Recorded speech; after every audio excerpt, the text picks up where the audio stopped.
Welcome to the Catboy Rants. This is episode number 6. I know I promised you guys a lot of things.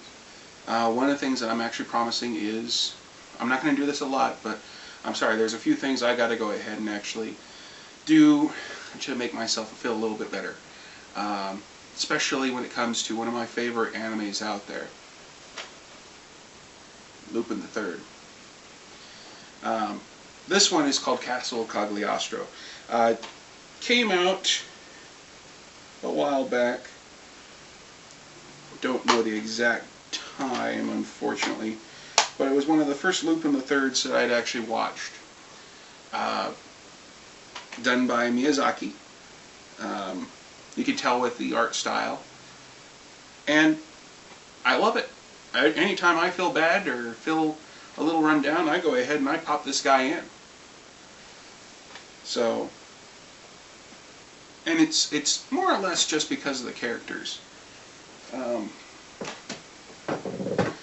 of my favorites in all of anime has been Lupin the Third, just because he's the gentleman thief. He's that guy that's going to go out there. He's going to rob you blind, but he's going to give back more than what he really takes. Not monetarily, no. It's going to be more. You're going to be more enriched by his presence in your life. In this example, in Castle of Cogliostro, Lupin is showing up just to do one thing: find the secret of the goat bills. Because as you start out in the beginning of the show, Lupin finds out that the place he just robbed, a casino in Monaco, has fake money. The guy's got the eye for it, and he can tell right away. After he finds out, that's when you get this great montage showing Lupin Jigen just driving along. You see them out under the stars. I know in some copies it's all stills. The original that I had, which was a VHS, which I gave to a friend, is full motion, wonderful. And there's even one scene where the car starts going over because there's this young lady walking on the side of the road. Because as we all know, those of us who have watched Lupin know that he's a horn dog. And those of you who don't know what that is, ask your parents and they'll tell you. He starts moving over to talk to this young girl, but as soon as he gets over there, must have, because there's no song. I mean, there's no voice acting. It's just a song called Fire Emblem, or I can't remember. I will play it a little bit in this video and in some of the clips that I'm putting in. But it's just beautiful. Just portrays this wonderful idea of travel, of peace, and just leading you up to the guys actually getting to Cogliostro. When they finally get there, of course, you have Lupin and Jigen in wonderful outfits. Of course, you can tell it's them right away if you know to look for Lupin and Jigen. But it's just wonderful. I mean, they got this massive pile of cigarettes in the actual ashtray, just heaping in the ashtray. And they just, I mean, honestly, the whole car looks lived in. It's a little tiny Fay 8. Just a beautiful little car, which I hope one day, if I'm able to, I'd like to get. But the thing is, if I did, I'd probably have to go ahead and cut out the front seat and sit in the back seat. It's so tiny. Those of you who have seen Lupin in the past know that he usually drives around in one of these right here. It's a nice little roadster. This is a toy that I got a while back when I was in college. It's got Lupin and Jigen riding in the car. Lupin, of course, is driving. Jigen is shooting. Beautiful, beautiful pose. I keep it right on my desk. One of the things it came with was one of these. It's just a little... This is sound activated, so you hear... That will go ahead and make it turn. That'll make it turn again. But it only goes forward. But still, I love it. It's one of my favorite Lupin figurines, Lupin toys that I own. I've got another one. Unfortunately, I got it. I don't know where it is. I'd love to pull it out, but The car that's actually showing up in Castle Cogliostro is actually that guy right there. It's the little Fay 8. It's a beautiful little car. I haven't taken this one out of the package. That was out of the package when I got it. This is still in the package. This is staying in the package because I don't want to take it out of the package. If I could ever find them all, I'd be happy. But they don't have one person I also like, which is Goemon, which is a swordsman. All they have is Lupin, Jigen, Fujiko, and looks like some guy who's a racer, which I think that's also Lupin, which, you know, they could have went ahead and got Goemon, but he doesn't usually race. He's usually on foot, what have you. Anyways, going on to the story. As they're going on, driving along through Cogliostro, they get a flat tire. Jigen and Lupin go.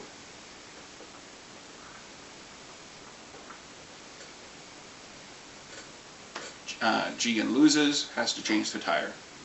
As they're changing the tire, car just runs right by, and there is the female star of the show, Clarice. Clarice is a daughter of the regent. Her parents both died. She is the last surviving of her house. She's being chased by two or three men in a car. She's running along in another roadster, and of course Jigen and Lupin give chase, which gives one of the best chase scenes I've seen in an anime. I'm sorry, there's a lot of people out there saying, no, there's been better. No. This one defies gravity. Okay?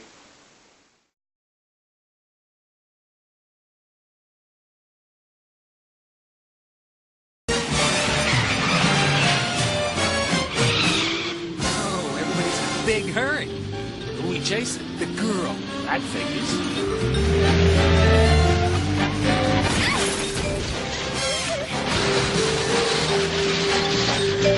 Their tires.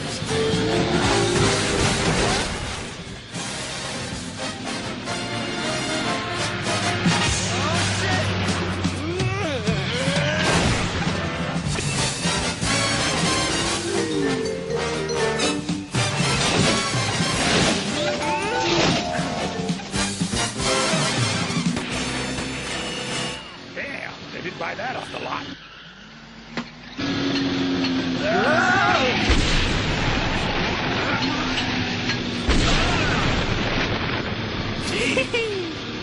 Finally some excitement around here. Going up.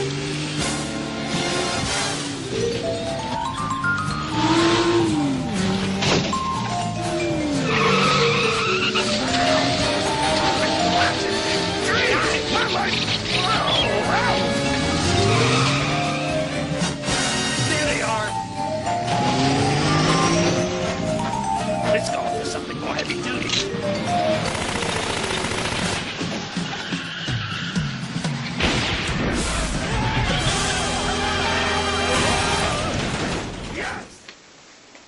Beautiful. They catch her. Lupin loses her. Find out that she is the Grand Duchess's she's the daughter of the regent who has passed. They're doing this while eating spaghetti.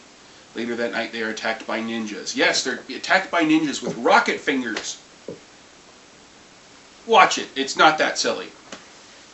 They also notice that the guys that are attacking them, the ninjas with the rocket fingers, are covered in a body armor, so they can't be shot. So Lupin and Jigen leave. They hide for a little bit. Bunch of stuff happen. You find out that the girl is being held captive by the Count of Cogliostro, who is a bastard. I'm sorry, he is. His whole thing is he's trying to marry Clarice because she is of the House of Light. He is from the House of Dark. Two houses, when they align together, they will go ahead and get something. Monkey prize. I don't know. When you find out that also Fujiko is there, but she's posing as a housemaid, house mistress, whatever the actual correct term for up-and-coming society of, I'm going to watch your kids. Nanny, but she's too old for a nanny. She finds out that all of this, that's the only reason that they're going to marry. She finds out Lupin's in town, so she has to step up what she's doing. Throughout the entire rest of the film, there's a lot of stuff just showing Lupin at his best. Goemon shows up. Zenigata and his team from Interpol show up, and it just bedlam happens, and it makes me laugh, especially when the first time that Zenigata shows up, he shows up with all his men, say that they're there to protect the Count Cogliostro because they received a letter stating that Lupin was in the area, and you all know who sent that letter. I won't tell you until the end. Zenigata and his men just patrol the grounds. Lupin sneaks in via an aqueduct, gets in, a big fight starts, and he sneaks past dressed as Zenigata.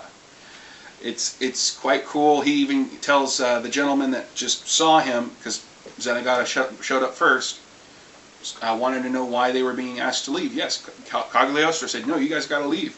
But it came from Interpol, telling them you have to leave. So he's got powerful friends. Well, as soon as Zenigata is gone, Lupin sees his opportunity. He goes up there dressed as Zenigata and says, did you see me, you strudel brain? Because of course these guys are in, looks like the Alps, looks like a very Germanic area. Strudel brain. That was Lupin, you rube. Well, the guys run down. Big old fight between the two groups, Interpol and of course the castle guards. Lupin gets by, finds out that he almost falls into a pit, sets it up for the next guys to come through. They fall down. Zenigata falls through, and Lupin is fine. Cogliostro even laughs because because every person who falls, there's a little picture that comes out of this statue, and the picture shows who fell. And Cogliostro finds it funny because his two best men fell too, and it shows these guys just going, as they're falling, because they thought they had reset the trap, that it wasn't going to get them. Lupin said it a different way. Lupin gets caught, he falls down into the pit, but he's alright. Of course, it's Lupin. Finds out that the pit is a massive underground sewer, underground dungeons, filled with thousands upon thousands of dead bodies of people who have either shown up there, were political prisoners, or people that just, the Cogliostros just didn't want to be around.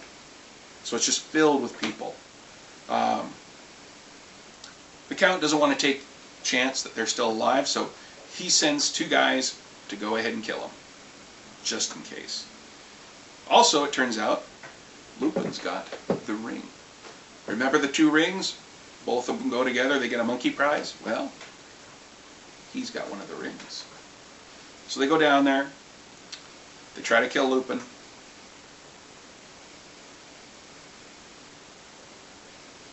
As you see, you can't do that to Lupin. They find the goat bills. Zenigata gets evidence. They set him on fire, and they leave. He goes to Clarice on an Autogyro, which those of you who don't know, it's like a cross between a jet engine and a jet-powered helicopter. Yeah, the jets go on the rotors, so they go really fast. They get up there. He lets Zenigata fly it because, of course, Zenigata is one of those guys that, yes, he will go ahead and help the villain when he knows the villain's not the villain. Lupin is not the villain. Cogliostro is the villain, and he knows that. But he's still bound by the law to get Lupin because Lupin's a criminal. I mean, he is, if you want to put anything, Zenigata is a paladin. But he's one of those paladins that knows when to go and say, hey, look, rustic architecture, and walks away while the rest of the group does something that he knows is wrong. But he doesn't know that they're doing it. Lupin goes in, finds out Fujiko's there. They get Fujiko and Clarice out. However, on the way out, he gets shot. Falls. Clarice falls back.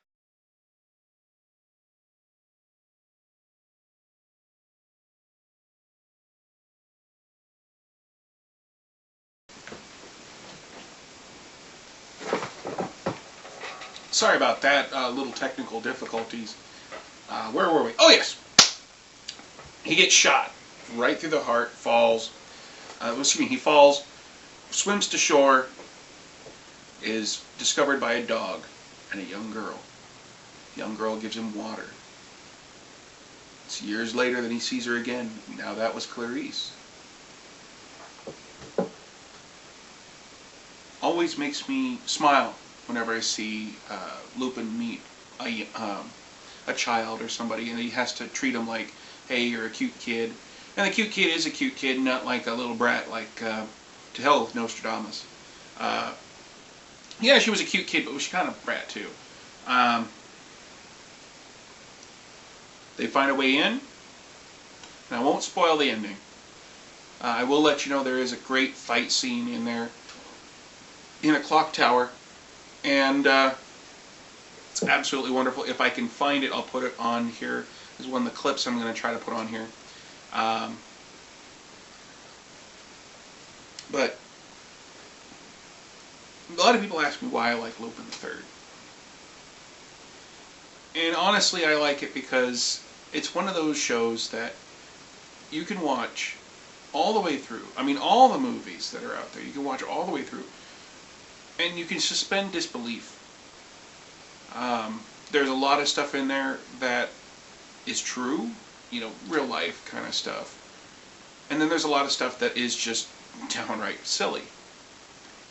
But when you get to Lupin and the gang,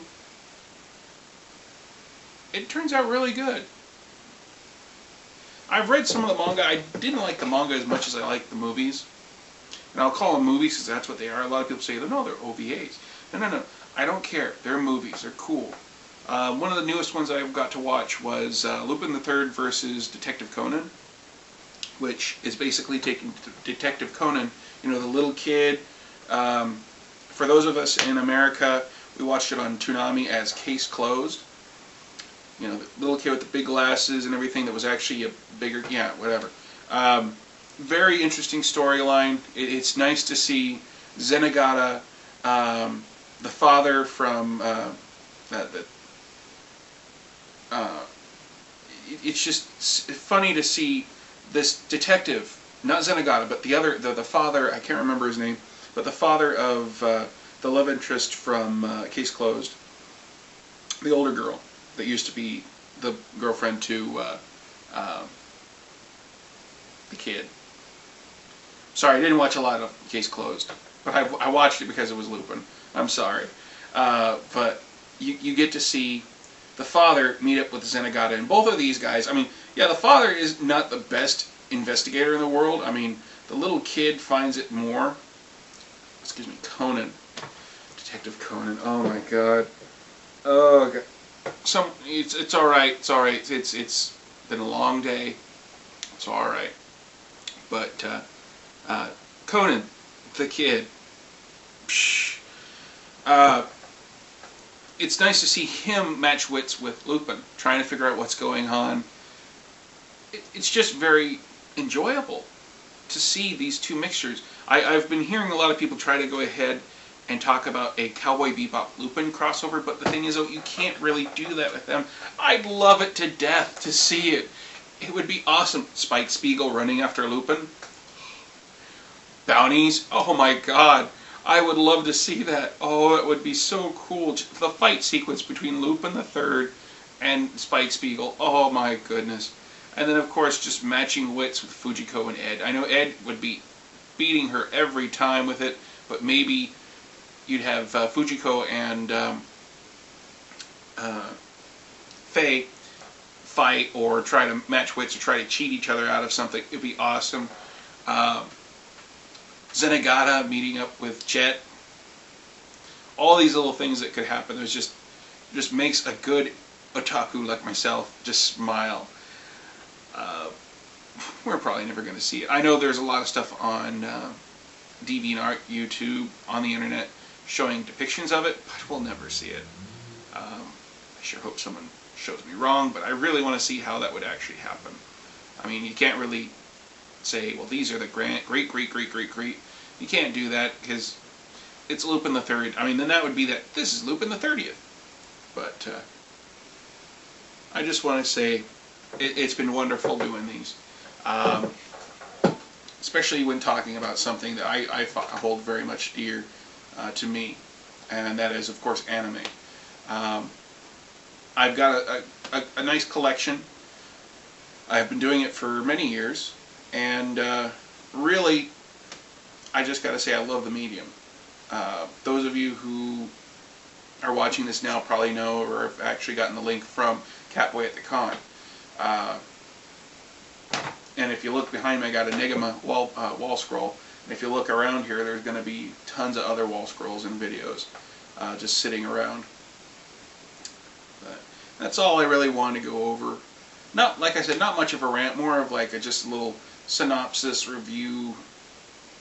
It's a great film by Miyazaki. I like it. Granted, all the female characters, well, the young female characters kind of look like Nausicaa from Nausicaa of the Valley of the Wind. And it's interesting to see this medium, because I'm sitting there going, oh, there's Nausicaa. No, that's Clarice. But it's all right. You know, it's like when you watch a Clamp television show and you're like, oh, all those characters look the same. They kind of do. Until next time, I want to tell you all, have a good weekend. Don't do anything I wouldn't do. If you do it, just remember, have enough for bail money. See ya. And remember the hands.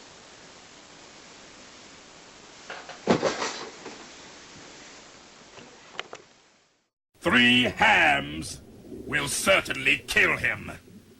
3 hams. 3 hams will kill him. 3 hams will kill him. I shouldn't feed him.